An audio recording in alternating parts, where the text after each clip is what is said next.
بسم اللہ الرحمن الرحیم۔ السلام علیکم ورحمۃ اللہ وبرکاتہ۔ ایک ایسے لڑکے کی کہانی جس نے تمام عمر اپنی ماں کے گھر سے بھاگ جانے کا طعنہ سنا۔ تمام عمر اس نے اپنی ماں سے نفرت کرتے ہوئے گزاری، مگر پھر اچانک اسے ایک معذور شخص ملا اور اس شخص سے ملنے کے بعد اسے علم ہوا کہ اس کی زندگی میں کانٹے بکھیرنے والے تو اس کے اپنے تھے۔ کیونکہ دوستو، آج جو سچی کہانی ہم آپ کے سامنے پیش کرنے جا رہے ہیں، یہ واقعہ کچھ الگ ہی نوعیت کا ہے۔ انسان کو اللہ تعالیٰ نے اشرف المخلوقات پیدا کیا، لیکن جب یہی انسان سنگ دلی کی انتہا کرتے ہیں، انسان کے عہدے سے بھی دستبردار ہو جاتا ہے، تو پھر یہ شاید حیوان کہلانے کے لائق بھی نہیں رہتا۔ آج کی کہانی ایک ایسے لڑکے کی کہانی ہے جس نے اپنی ماں کے بارے میں دنیا کے طعنے سنے، دنیا کی چبھتی ہوئی نظروں کو برداشت کیا، مگر ایک عمر میں جا کر اسے پتہ چلا کہ اس کی راہ میں کانٹے بکھیرنے والے تو اس کے اپنے تھے۔ دوستو، آج کی یہ کہانی ہمارے ایک دوست مبشر کی ہے۔ آئیے یہ کہانی اس کی زبانی سنتے ہیں۔ میرا نام مبشر ہے اور میری زندگی بچپن سے لے کر لڑکپن اور پھر جوانی تک دوسرے لوگوں سے بہت مختلف رہی۔ جب میں نے ذرا ہوش سنبھالا تو مجھے معلوم پڑا کہ میں اپنے ماں باپ کا اکلوتا بیٹا ہوں، بلکہ صرف باپ کا، کیونکہ ماں کو میں نے دیکھا ہی نہیں تھا۔ پہلے جب میں چھوٹا تھا میں یہی سمجھتا تھا کہ شاید میری ماں بھی اللہ کے پاس چلی گئی ہے، کیونکہ محلے میں میرا ایک دوست تھا، اس کی ماں بھی نہیں تھی اور وہ مجھے بتایا کرتا تھا کہ اس کی ماں اللہ کے پاس چلی گئی ہے۔ مگر میں اس وقت شاید 5 سال کا تھا جب میں نے ایک دن اپنے باپ سے اس بارے میں پوچھا اور کہا کہ میری ماں بھی اللہ کے پاس چلی گئی ہے۔ ابا نے ہنستے ہوئے کہا، نہیں، تیری ماں گھر سے فرار ہو گئی ہے، وہ ہم دونوں کو چھوڑ کر چلی گئی۔ اس وقت میں بچہ تھا، سوال پہ سوال کرنے کی نہ تو عقل تھی نہ ہمت، لیکن پھر جیسے جیسے میں بڑا ہوتا گیا میں نے یہ فکرہ اپنے گھر میں موجود ہر فرد کے منہ سے سنا، خاص طور پر اپنی دادی اور پھپھو کے منہ سے، کہ میری ماں بھاگ گئی ہے۔ بچپن میں تو اس فکرے کی سنگینی کا احساس بھی نہیں تھا کہ ماں کا بھاگ جانا کیا ہوتا ہے۔ شروع میں سوچتا تھا شاید ماں کو تنگ کرتے ہوں گے، شاید ماں پر ظلم کرتے ہوں گے، شاید ماں یہاں خوش نہیں ہوگی۔ مگر جیسے جیسے میں بڑا ہوا تب مجھے سمجھ آئی کہ ماں کا گھر سے بھاگ جانا تو ایک برچھی ہے جو پیچھے رہ جانے والوں کے دلوں میں روز گھونپ دی جاتی ہے، کبھی گھر والوں کی طرف سے، کبھی محلے والوں کی طرف سے، کبھی رشتہ داروں کی طرف سے۔ روز کہیں نہ کہیں سے مجھے یہ فقرہ سننے کو ملتا تھا، مبشر بیچارہ، اس کی ماں بھاگ گئی تھی۔ بچپن تو اسی طرح گزرا، پھر جب میں نے لڑکپن میں قدم رکھا تو اس فقرے نے مجھ سے میری زندگی چھین لی، میرا لڑکپن چھین لیا۔ میں نے دوستی کم کر دی، لوگوں میں اٹھنا بیٹھنا کم کر دیا، باہر جانا ختم کر دیا۔ میں گھر میں رہنے لگا، صرف اس خوف سے کہ کوئی مجھے یہ نہ کہے کہ یہ وہ مبشر ہے جس کی ماں بھاگ گئی۔ میں صرف ایک فقرے سے اس قدر خوفزدہ تھا کہ میں نے کبھی نہ اپنے باپ سے، نہ اپنی دادی سے، نہ اپنی پھپھو سے اور نہ ہی کسی اور سے یہ پوچھنے کی کبھی ہمت ہی نہیں کی تھی کہ میری ماں بھاگی کیوں تھی، کیا وہ کسی کے ساتھ بھاگی تھی؟ میں نے خود ہی فرض کیا کہ ہاں، وہ کسی کے ساتھ بھاگی ہوگی۔ یہ معاملہ اتنا شرمسار کرنے والا تھا کہ میں نے کبھی اس کی تفصیل جاننے کی ہمت ہی نہیں کی۔ مجھے آج بھی یاد ہے جب کبھی اسکول میں بچوں کی مائیں آیا کرتی تھیں، اپنے بچوں کی انگلی پکڑ کر، ان کا بستہ پکڑ کر، ان کی پانی کی بوتل پکڑ کر اپنے بچے کے ساتھ ساتھ چلتی تھیں، تو میرے دل میں ایک حسرت چٹکی کاٹا کرتی تھی کہ میری ماں مجھے چھوڑ کر کیوں چلی گئی؟ اس سے اپنے بیٹے سے محبت نہیں تھی؟ دنیا کی سب مائیں اپنے بچوں سے محبت کرتی ہیں، میری ماں کیسی ماں تھی جو اپنے بچے کو چھوڑ کر چلی گئی؟ کیا کسی اور کی محبت اتنی زیادہ طاقتور تھی کہ اس نے اپنے بچے کو، اپنے شوہر کو چھوڑ دیا؟ اس طرح کے بہت سے سوالات ہر وقت میرے دل میں تھے، میرے پاس کوئی جواب نہیں تھا اور نہ کہیں سے جواب تلاش کرنے کی ہمت تھی۔ اسی طرح میں نے خاموشی سے چپ چاپ ایک کونے میں دبک کر گھر کے کمرے میں بند رہ کر اپنا لڑکپن بھی گزار دیا۔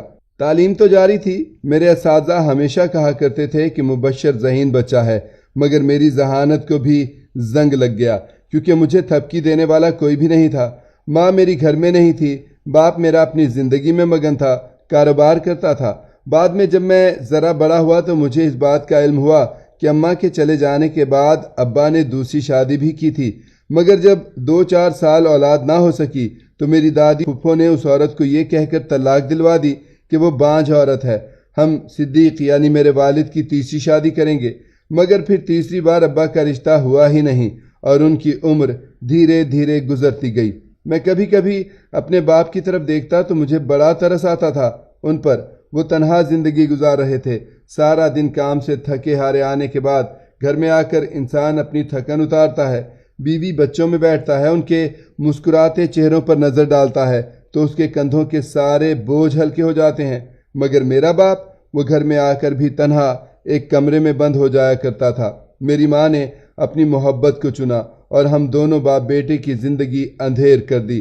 خود نہ جانے کن روشنیوں کی مسافر بن گئی اور ہم باپ بیٹا اندھوں کی طرح انہی گلیوں میں ٹکریں مارتے پھر رہے ہیں جہاں وہ ہمیں چھوڑ گئی تھیں۔ یہ سوچ کر کبھی کبھی مجھے ماں سے نفرت ہونے لگتی تھی۔ میرے پاس ماں کی ایک تصویر بھی تھی جو کہ مجھے ایک پرانے اٹیچی کیس سے ملی تھی۔ میری اماں کا نام سلمہ تھا اور اکثر میں وہ تصویر اپنے ہاتھ میں لے کر اماں سے باتیں کیا کرتا تھا، رویا کرتا تھا، آنسو بہایا کرتا تھا، اپنے دل کے بوجھ کو ہلکا کرنے کی کوشش کرتا تھا۔ مگر دل کا یہ بوجھ تھا کہ ہلکا ہونے کے بجائے وقت کے ساتھ ساتھ عمر کے ساتھ ساتھ بڑھتا ہی جا رہا تھا۔ اسی طرح اندر ہی اندر گھٹ گھٹ کر زندگی جیتے ہوئے میں نے کالج کی تعلیم بھی مکمل کر لی، یونیورسٹی چلا گیا۔ اسی دوران دادی اللہ کو پیاری ہو گئی اور میری دونوں پھپھوں کی شادی بھی ہو گئی، وہ بھی اپنے اپنے گھر رخصت ہو گئیں۔ اب گھر میں اور میرا باپ تنہا زندگی گزار رہے تھے۔ ہم دونوں بھی مسافروں کی طرح صبح چلے جاتے، شام کو واپس آ جاتے۔ دونوں باپ بیٹے کو ایک دوسرے سے کرنے کے لیے کوئی بات ہی نہیں ملتی تھی۔ گھر واپس آ کر بھی دیواروں کو دیکھتے رہتے تھے اور اسی طرح اپنی زندگی کے شب و روز کاٹ رہے تھے۔ میں کبھی کبھی سوچا کرتا تھا کہ کیا کسی ایک انسان کے جانے سے زندگی رک سکتی ہے؟ بظاہر تو ہم دونوں باپ بیٹے کی زندگی چل رہی تھی، ہم آگے بڑھ رہے تھے۔ ابا کاروبار کر رہے تھے، اس کی دیکھ بھال کر رہے تھے اور میں اپنی تعلیم مکمل کر رہا تھا۔ مگر مجھے لگتا تھا کہ ہماری زندگی کھڑی ہو چکی ہے، وہ کبھی آگے بڑھی ہی نہیں، وہ وہیں رک گئی تھی جس دن میری ماں چلی گئی۔ خیر، اسی طرح گزرتے وقت کے ساتھ ساتھ میں نے یونیورسٹی کی تعلیم بھی مکمل کی۔ ڈگری ہاتھ میں آئی تو مجھے اب ایک اچھی جگہ نوکری مل چکی تھی۔ انہی دنوں ابا کو فالج کا اٹیک ہوا، ان کے جسم کا ایک طرف کا حصہ مفلوج ہو کر رہ گیا تھا۔ اب جب مجھے نوکری بھی مل گئی تھی، دوسری طرف ابا کو فالج کا اٹیک ہو گیا، ذمہ داری ایک دم سے زیادہ بڑھ گئی تھی۔ مگر پھر بھی میں نے کسی نہ کسی طرح مینج کر لیا۔ دکان پر ابا کے ساتھ بہت سالوں سے ایک لڑکا شفیق کام کرتا تھا، وہ دکان کو سنبھالنے لگا۔ شام کو واپس آ کر ایک دو بار میں بھی چکر لگا لیا کرتا تھا۔ ابا اب گھر پر ہی رہتے تھے، ان کے لیے میں نے ایک 15-20 سال کے لڑکے کو رکھ لیا تھا۔ وہ لڑکا صبح میرے دفتر جانے سے پہلے ہمارے گھر آ جایا کرتا تھا، وہ ابا کے پاس بیٹھتا تھا، ابا کی ضرورت کا خیال رکھتا تھا، ان کی ضروری حاجات وغیرہ انہیں کروا دیا کرتا تھا۔ دوا دارو یا کوئی اور چیز کھانے پینے کو دل چاہتا تو وہ پکڑا دیا کرتا تھا اور میں دفتر چلا جاتا۔ دفتر سے مجھے شام کو 3 بجے چھٹی ہو جایا کرتی تھی، گھر واپس آتے آتے 4 بج جاتے۔ اس کے بعد 5 بجے تک وہ لڑکا گھر سے روانہ ہو جاتا، پھر میں ابا کی خود دیکھ بھال کر لیا کرتا تھا۔ ابا کا علاج بھی جاری تھا، ان کی ورزش بھی جاری تھی، مگر ان کا ایک طرف کا جسم کا پورا حصہ مفلوج ہو چکا تھا تاکہ بولنے بھی انہیں مشکل پیش آتی تھی، منہ ٹیڑھا ہو چکا تھا۔ کئی بار میں دیکھتا تھا کہ ان کی آنکھوں سے آنسو بہا کرتے تھے۔ میں پوچھنے کی کوشش کرتا تھا کہ ابا آپ کیوں رو رہے ہیں؟ مشکل وقت ہے، انشاءاللہ یہ ختم ہو جائے گا، یہ بیماری بھی اللہ کی طرف سے آزمائش ہے۔ میں ان کے پاس بیٹھتا، قرآن پاک کی آیات پڑھتا، اپنے باپ کے جسم پر پھونکتا، ان کا ہاتھ اپنے ہاتھ میں پکڑ کر انہیں تسلی دیا کرتا تھا۔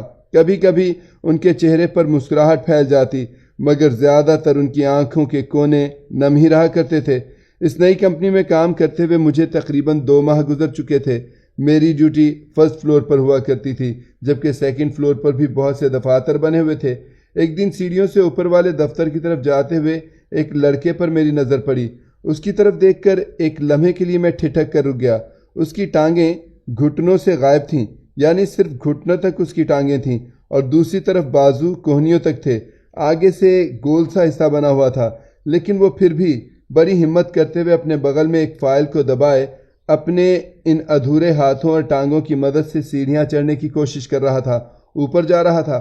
2 لمحے کے لیے میں وہاں رک کر اسے دیکھتا رہا، پھر آگے بڑھ گیا اور بے اختیار دل میں شکر ادا کیا کہ یا اللہ تیرا شکر ہے کہ تو نے ہمیں ٹھیک اور صحیح سلامت پیدا کیا۔ ایسے لوگ بھی ہیں جو اتنی مشکل سے زندگی گزار رہے ہیں اور پھر بھی وہ کام کرتا ہے۔ اس کا ذکر میں نے اپنے دفتر کے ایک کولیگ سے کیا تو اس نے مجھے بتایا کہ اس کا نام ناصر ہے، یہ یہاں پچھلے 2 سال سے کام کر رہا ہے، بڑا ہی محنتی لڑکا ہے اور ذہین بھی ہے، اور پھر اکثر اوقات وہاں سے آتے ہوئے یا آفس سے واپس نکلتے ہوئے میرا ناصر سے سامنا ہونے لگا۔ میں بے اختیار اس کے پاس کھڑا ہو جایا کرتا تھا، اس سے سلام دعا کرتا تھا۔ آہستہ آہستہ ہم دونوں کا رابطہ بڑھنے لگا۔ وہ بھی میری طرف دیکھ کر اب چہرے پر مسکراہٹ سجا لیا کرتا تھا، رک جایا کرتا تھا۔ کئی بار میں اسے اپنے دونوں بازوؤں میں اٹھا کر دوسرے فلور پر پہنچا دیا کرتا تھا۔ وہ شور مچاتا رہ جاتا، ارے ارے مبشر بھائی کیا کر رہے ہو؟ چھوڑو مجھے، میں خود چلا جاؤں گا، میرا 2 سال کا کام ہے، میں تو اب ٹرین ہو چکا ہوں۔ جبکہ میں اس کے شور مچاتے مچاتے دونوں بغلوں میں ہاتھ ڈال کر زبردستی اسے اٹھا کر 5 منٹ میں دوسرے فلور پر پہنچا دیا کرتا تھا، اور وہ مسکراتے ہوئے میرا شکریہ بھی ادا کرتا ہے۔ ارد گرد کے لوگ بھی دیکھ کر مسکرا دیا کرتے تھے۔ میری اور ناصر کی دوستی اب وقت کے ساتھ ساتھ بڑھنے لگی تھی۔ اب اکثر میں دوپہر کو جب لنچ بریک ہوتا تو ناصر کے پاس چلا جایا کرتا تھا۔ دونوں مل بیٹھ کر کھانا کھاتے، آپس کی گپ شپ کرتے۔ اسی طرح گپ شپ کرتے ہوئے ناصر نے ایک دن مجھے اپنے بارے میں بتایا۔ اس نے بتایا کہ اس کی ماں بھی سنگل مدر ہیں، اس کے باپ نے انہیں چھوڑ دیا تھا اور اس کی ماں نے اسے اکیلے پالا ہے۔ ماں کی بات کرتے ہوئے ناصر کی آنکھوں میں ہمیشہ آنسو آ جایا کرتے تھے۔ وہ بتایا کرتا تھا کہ اس کی ماں بڑی ہمت والی خاتون ہے، جس نے ایک معذور بیٹے کے سہارے زندگی گزار دی، لوگوں کے گھروں میں برتن مانجے، اپنے معذور بیٹے کو کمر پر باندھ کر سڑکوں پر بھی کام کیا۔ واقعی دونوں ماں بیٹا بڑے ہمت والے تھے۔ جب ہی وہ اپنی ماں کا ذکر کرتے رونے لگ جایا کرتا تھا، اور میں اس کے کندھے پر تھپکی دیتے ہوئے اسے تسلی دیتا تھا کہ یار مشکل وقت تو گزر گیا، دیکھو تمہاری ماں نے کتنا مشکل وقت کاٹا، اور اب دیکھو اس کا بیٹا۔ اس معذوری کو بہانہ بنا کر بیٹھنے کے بجائے تم کیسے ہمت سے کام کرتے ہو اور اپنا اور اپنی ماں کا پیٹ پال رہے ہو۔ اور ناصر اس کا کریڈٹ بھی اپنی ماں کو دیا کرتا تھا کہ یہ ہمت بھی میری ماں کی دی ہوئی ہے، میری ماں بہت ہی عظیم خاتون ہے۔ اور جب ناصر اپنی ماں کا ذکر کرتا، میرے دل کے کسی کونے میں ایک درد کی لہر اٹھا کرتی تھی کہ میری ماں، وہ اپنے صحیح سلامت بیٹے کو چھوڑ کر کسی آشنا کے ساتھ فرار ہو گئی، چلی گئی، بھاگ گئی۔ اسے اپنی محبت اتنی عزیز تھی کہ اس نے اپنے معصوم اور کمسن بیٹے کے بارے میں بھی نہیں سوچا۔ اسی طرح تقریباً 2 ماہ گزر گئے۔ ایک دن میں لنچ بریک میں چائے پینے کے لیے باہر آیا تو دوسرے فلور سے کچھ لوگ شور مچاتے ہوئے نیچے اتر رہے تھے۔ میں بے اختیار وہاں کھڑا ہو گیا، پوچھا کیا ہوا تو کہنے لگا ناصر کی طبیعت خراب ہے، ایمبولینس کو فون کیا ہے۔ میں فوراً اس کی طرف بھاگا۔ ناصر نڈھال سا ایک کرسی پر بیٹھا تھا۔ میں نے اس کا ہاتھ اپنے ہاتھ میں تھاما اور کہا کیا ہو گیا یار ناصر؟ تو اس نے ادھوری سی آنکھیں کھول کر کہا کچھ نہیں مبشر بھائی، دوائیاں وغیرہ کھاتا رہتا ہوں نا، تو اس وجہ سے بلڈ پریشر کبھی کبھی اوپر نیچے ہو جاتا ہے۔ آنکھوں کے آگے اندھیرا چھا گیا تھا ایک دم سے، اور ٹھنڈے پسینے آنے لگے، شاید بلڈ پریشر ہی لو ہو گیا ہے۔ اتنی دیر میں ایمبولینس بھی آ گئی۔ ناصر کو ایمبولینس میں منتقل کیا گیا۔ آفس والوں کی طرف سے پوچھا گیا کہ ناصر کے ساتھ کون جائے گا۔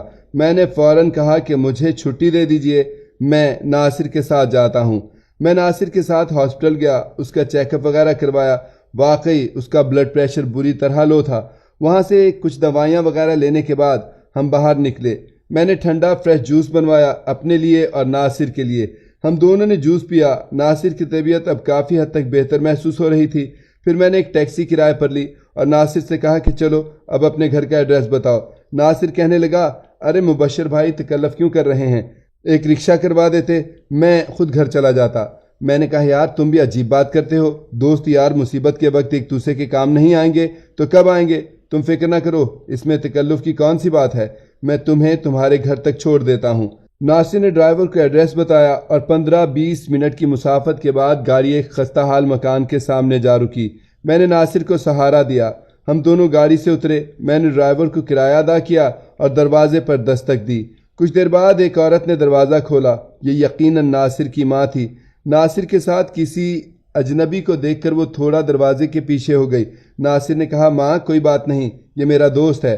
ناصر کی والدہ نے دونوں پٹ کھولے اور کہا آ جاؤ بیٹا اندر آؤ، کیا بات ہے، خیریت ہے؟ اس کی ماں فوراً پریشان ہو گئی۔ وہ کہنے لگا کچھ نہیں ماں، بس ذرا آفس میں طبیعت خراب ہو گئی تھی، یہ میرا دوست ہے، یہی مجھے اسپتال لے کر گیا تھا۔ میں نے ناصر کو سہارا دیا اور ہم دونوں آگے بڑھ گئے۔ وہ مجھے لے کر ایک کمرے کی طرف چلا گیا، خود بھی وہ چھلانگ لگا کر ایک کرسی پر بیٹھ چکا تھا اور میں بھی بیڈ کے کنارے پر بیٹھ گیا۔ کچھ دیر بعد ناصر کی ماں پانی کے 2 گلاس لیے کمرے میں داخل ہوئی۔ جیسے اس نے جھک کر میز پر پانی رکھا، میں نے ناصر کی ماں کے چہرے پر ایک نظر ڈالی تو وہ نظر پلٹنا بھول گئی۔ یہ چہرہ بہت ہی جانا پہچانا تھا۔ ناصر اپنی ماں سے میرا تعارف کروا رہا تھا۔ ماں، یہ میرا دوست ہے مبشر، اسی کمپنی میں کام کرتا ہے جہاں میں کام کرتا ہوں، بہت اچھا ہے، بھائیوں کی طرح میرا ساتھ دیتا ہے۔ ناصر کی ماں میری طرف دیکھ رہی تھی، وہ مجھ سے کوئی بات کہہ رہی تھی مگر میں تو یک ٹک اس کے چہرے کی طرف دیکھ رہا تھا۔ حیرت تو ناصر کی ماں کے چہرے پر بھی ابھر آئی تھی۔ اس نے کوئی کھوئی سی آواز میں کہا، بیٹا تمہارا نام کیا ہے؟ میں نے کہا مبشر۔ پھر میں نے ان سے ایک سوال پوچھا، میری آواز بھی بمشکل گلے سے باہر نکلی۔ میں نے کہا، اور آپ کا نام سلمہ ہے؟ وہ کہنے لگی، ہاں میرا نام سلمہ ہے۔ میں نے فوراً اپنی جیب سے بٹوا نکالا اور ماں کی تصویر ان کے آگے کر دی۔ میں نے کہا، یہ آپ کی تصویر ہے نا؟ وہ حیرت سے میری طرف دیکھنے لگی، ان کی آنکھوں میں فوراً آنسو چھلکنے لگے۔ وہ کہنے لگی، ہاں یہ میری ہی تصویر ہے۔ میں نے کہا، میں مبشر ہوں ماں، آپ کا بیٹا۔ ناصر آنکھیں پھاڑے منہ کھولے ہم دونوں کی طرف حیرت سے دیکھ رہا تھا۔ ماں کی آنکھوں سے لگاتار آنسو بہہ رہے تھے، میری آنکھوں میں بھی آنسو آ گئے۔ سامنے کا منظر دھندلانے لگا۔ فوراً سالوں سے دل کے اندر چھپا وہ گلہ لبوں پر چلا آیا۔ میں نے کہا، ماں تم مجھے چھوڑ کر کیوں چلی گئی؟ میرے سوال نے جیسے میری ماں کی ذات کو ہلا کر رکھ دیا۔ وہ تڑپ کر آگے بڑھی اور مجھے سینے سے لگا لیا، کہنے لگی، ہرگز نہیں بیٹا، یہ بات جھوٹ ہے، تم سے کہا گیا میرے بارے میں۔ میں نے آنسو پوچھتے ہوئے کہا، مجھے یہی کہا گیا کہ تمہاری ماں گھر سے فرار ہو گئی ہے، چلی گئی ہے کسی کے ساتھ۔ انہوں نے فوراً دونوں ہاتھ کانوں پر رکھے اور کہنے لگیں، استغفر اللہ، میری ایسے کردار کشی کی گئی۔ وہ شخص اتنا ہی سنگ دل تھا، مگر میں یہ سوچ بھی نہیں سکتی تھی کہ وہ میرے بیٹے کی نظروں میں مجھے اتنا گرا دے گا۔ میں نے کہا، مگر ماں ہوا کیا تھا؟ وہ ناصر کی طرف اشارہ کرتے ہوئے کہنے لگیں، تم 2.5 سال کے تھے جب ناصر پیدا ہوا۔ ناصر پیدائش کے وقت ایسا ہی تھا، گھٹنوں تک اس کی ٹانگیں نہیں تھیں اور کوہنیوں سے آگے اس کے بازو نہیں تھے۔ جب وہ پیدا ہوا، نرس نے اسے میرے پہلو میں لٹایا تو تمہارا باپ حیرت سے دیکھ کر مجھے وہیں اسپتال میں چیختے ہوئے کہنے لگا، یہ کیا نمونہ پیدا کر دیا ہے؟ میں نے کہا، اللہ سے معافی مانگو، اسے میں نے نہیں بنایا، اللہ نے بنایا ہے۔ جانتے ہو تمہارے باپ نے کیا کہا؟ انہوں نے کہا کہ اسے لے کر گھر مت آنا، لوگ باتیں کریں گے، لوگ ہنسیں گے، دیکھیں گے کہ صدیق کے گھر میں کیا نمونہ پیدا ہوا ہے، اس کو یہیں اسپتال کے کسی کونے میں پھینک کر آنا۔ میں نے انکار کر دیا۔ میں نے کہا، میں اپنے بچے کو کبھی نہیں پھینک سکتی۔ تب تمہارے باپ نے مجھے کہا، تو پھر گھر مت آنا۔ اس کے بعد میں نے بہت کوشش کی کہ وہ تمہیں بھی میرے حوالے کر دے۔ میں جاتی تھی مگر وہ دروازہ نہیں کھولتے تھے۔ بالآخر 1 سال کی کوشش کے بعد میں نے ہار مان لی اور خود اپنے بیٹے کی پرورش کرنے لگی۔ میرے ماں باپ بھی بہت غریب تھے، یہ گھر انہی کا چھوڑا ہوا ہے۔ ان کے جانے کے بعد میں نے ناصر کے ساتھ زندگی کے بہت سے مشکل دن کاٹے، مگر کبھی سوچا نہیں تھا کہ قسمت اس طرح مجھے اپنے بیٹے سے ملا دے گی۔ میں نے آگے بڑھ کر اپنی ماں کا ماتھا چوما اور کہا کہ بس پھر شکر کیجئے، مشکل وقت ختم ہو گیا، اب میں آ گیا ہوں، آپ کا بیٹا اور ناصر کا بھائی۔ اب مجھے معلوم ہوا ہے کہ مجھے ناصر سے اتنی الفت کیوں محسوس ہوتی تھی، مجھے اس سے اتنی محبت کیوں محسوس ہوتی تھی۔ وہ میرا بھائی تھا، میرا خون تھا۔ اس دن میں نے ماں اور ناصر کو وہاں نہیں چھوڑا۔ 2 گھنٹے ہم تینوں آپس میں بیٹھے باتیں کرتے رہے۔ پھر میرے بے حد اصرار پر ماں میرے ساتھ جانے پر رضامند ہوئی۔ میں ماں اور ناصر کو اپنے گھر لے آیا۔